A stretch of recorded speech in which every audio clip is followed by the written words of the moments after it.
Phil Rucker, let's talk about our Secretary of State, Mr. Pompeo. Yeah. And it probably bears repeating, this is not a fly-by-night individual. Here's a guy who graduated #1 in his class at West Point and went to Harvard Law School. He knows from what is proper, and he knows better, in lack of a better phrase.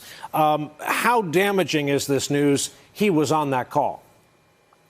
Well, Brian, it's a really surprising revelation today that he was on that call, and I think it shows a few things. And in terms of damaging, by the way, it's very problematic for Secretary Pompeo himself because he now becomes ensnared in this impeachment investigation. But what it tells us about the administration is that what Trump was doing with Ukraine was supervised in a way by the Secretary of State, and that the Secretary of State did not apparently register any alarm about it, and in fact was questioned, as you showed in the opening of the show, by reporters, and did not seem to offer the full truth in his answers. You might even say he was covering something up in his answers.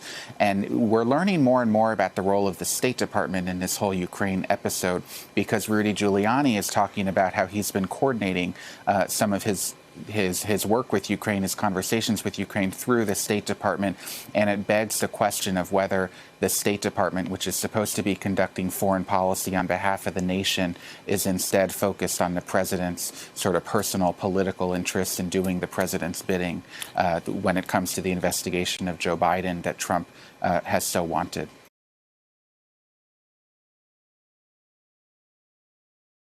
Hey there, I'm Chris Hayes from MSNBC. Thanks for watching MSNBC on YouTube. If you want to keep up to date with the videos we're putting out, you can click subscribe just below me or click over on this list to see lots of other great videos.